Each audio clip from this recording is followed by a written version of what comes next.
Hey guys, this is Matt Core from Ctrl+Paint.com, and today let's talk about adjusting the colors in your image.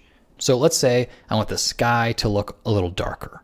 Well, to accomplish that, I could use an adjustment layer.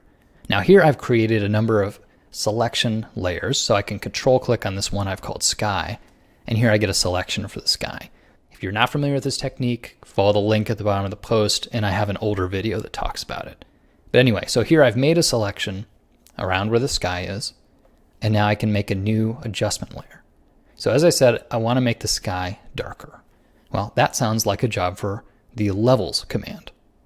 So here I can change some of these sliders and make it darker. Now I have not permanently changed anything. If I hide this adjustment layer here, the sky is left untouched. It means that I can do some other layers, do a little painting, and then later on I can come back and change these settings and nothing has been lost. So this is what's called non-destructive editing. It's very, very powerful. The second part is the mask. So we'll say, for instance, I want this transition here from the dark sky and this very background to be less harsh. Right now it's sort of a harsh cutoff.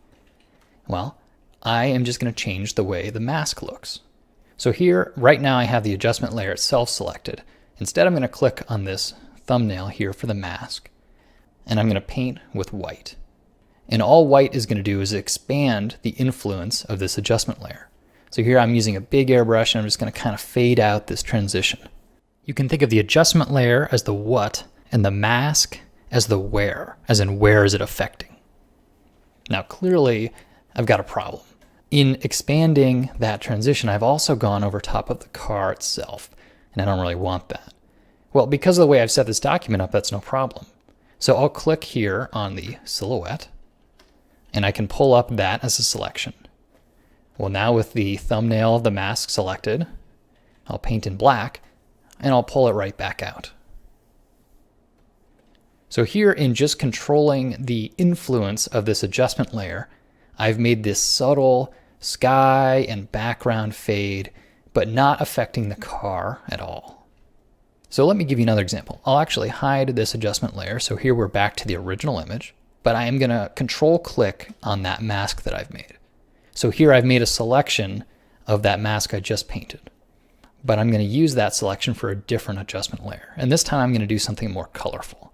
So I'll pick photo filter, and we'll say I want to do sort of a reddish color.